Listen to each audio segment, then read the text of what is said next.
Hello, welcome back to Diary of a Psychic Medium with me, Amber Amrine. Welcome to the Sacred Pause. The third episode of each month is designed to give us a moment to slow down, reset, and reconnect with the magic always tiptoeing throughout our lives. Here we go.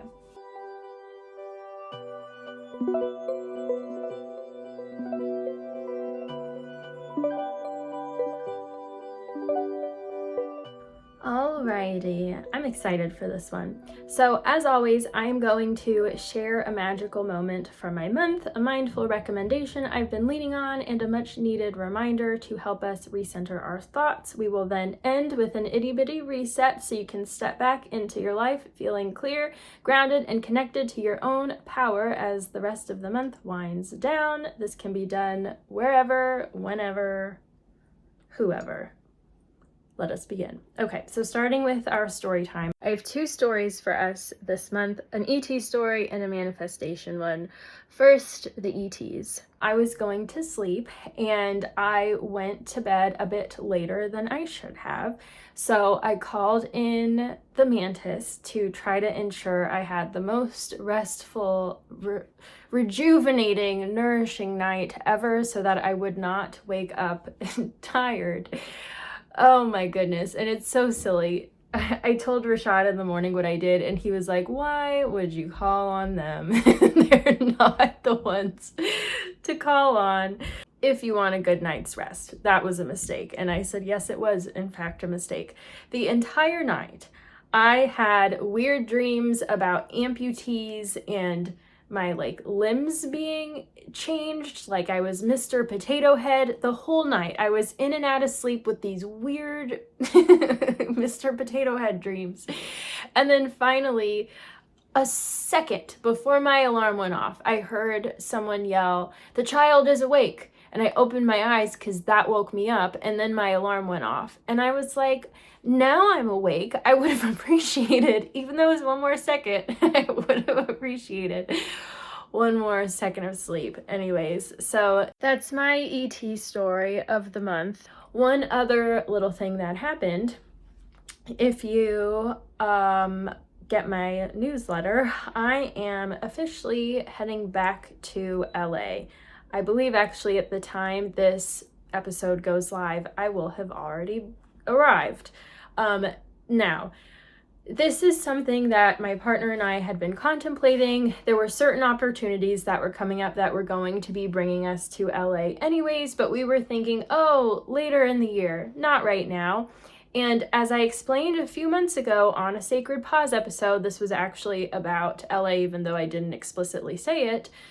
There was stuff in the works, and I get very impatient, and if things are going a certain direction, I fully commit and I just want to do it now. I hate it getting drawn out, and it was driving me a little bit crazy. So I already had this sense of, okay, we're going to LA.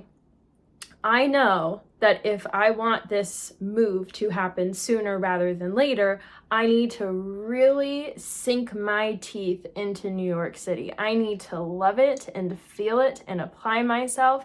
And the LA move is going to open right when I don't want it to.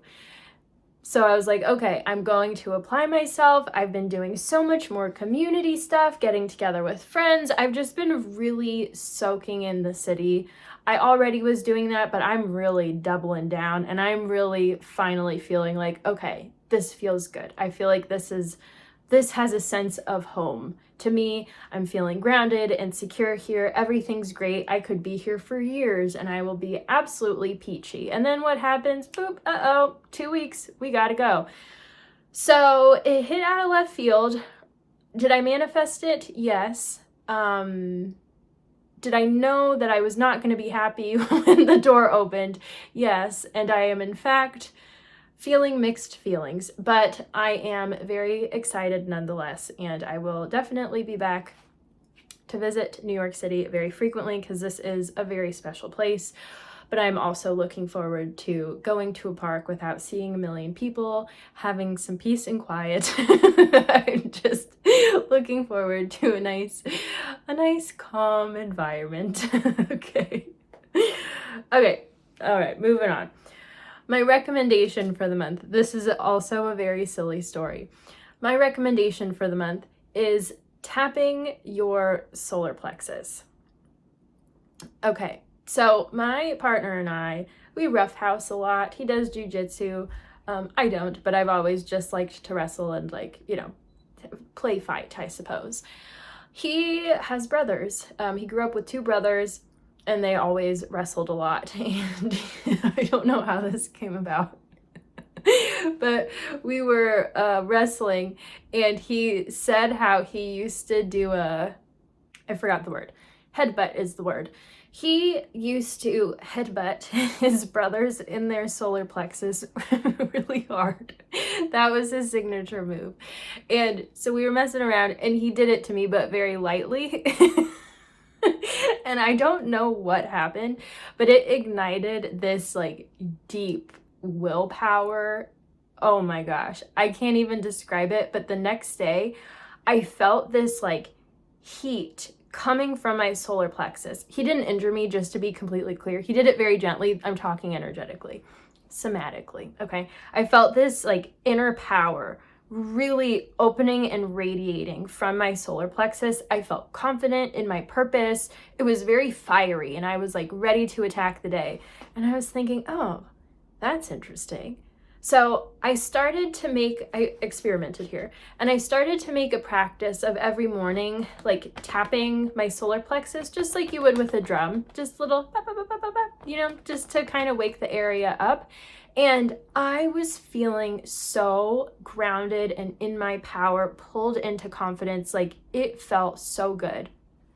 I stopped doing it probably for a week just to see, and I definitely felt a shift in my motivation, I guess. I just felt more tired, go with the flow, whatever, just normal day-to-day stuff.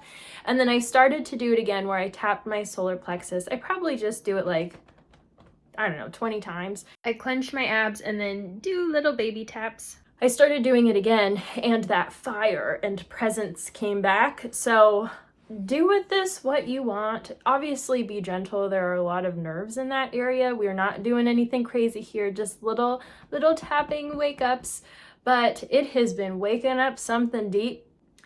Now on to our much needed reminder for the month. You are allowed to disappoint someone in order to stop disappointing yourself. You are allowed to change your mind, to set the boundary, to say no, to choose differently, even when someone else does not understand or approve it. Their disappointment does not mean you did something wrong. Sometimes that is the cost of finally listening and honoring yourself. And I dare say, because everyone around us is divinely placed there, right? We have soul contracts in place that happen before we incarnate into a lifetime. We are in each other's lives for a reason. We are learning and growing and da-da-da-da. If you do something that makes someone uncomfortable, you are simply fulfilling the terms of your contract. If you are supposed to teach them how to honor boundaries or how to perhaps honor themselves more instead of just sacrificing their well-being for those around them, those lessons are going to feel a little bit triggering. So as long as you are honoring yourself and standing in your power and changing your mind or just pivoting, in a way that is very heart-led, completely encapsulated by love and purpose, anybody that triggers, it's triggering them for a good reason, because there's something that they need to learn or acknowledge for themselves. You are simply doing your job. No one needs to understand. No one needs to give you permission. It's okay to disappoint others in order to stop disappointing yourself. Moving to our little reset now. Oh, just take a minute, wherever you are, whatever you're doing, unclench your jaw, drop your shoulders. Oh, sink into your body just a little bit more. Take one slow, steady inhale and deeply relaxing exhale, affirming the following. You are a whole divine being, strong and capable. The magic, the abundance, the love you seek, seeks you in return. We are going to take a quick 90-second moment of silence. Whatever you're doing, wherever you are, just really apply yourself to it. Take in the sounds of life, the sensations, the smells, all of the colors, okay? 90 seconds. Here we go.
Now slowly return to my voice and repeat after me either aloud or in your head. We're going to say this 3 times.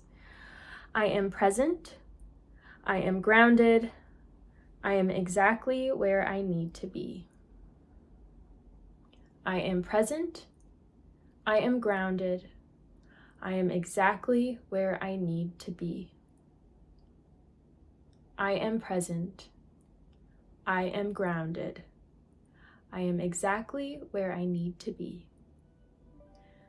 So it is said, so it is done. I am sending you all a very big hug. Thank you for joining me on this wonderful Sacred Pause adventure, and I will see you next week.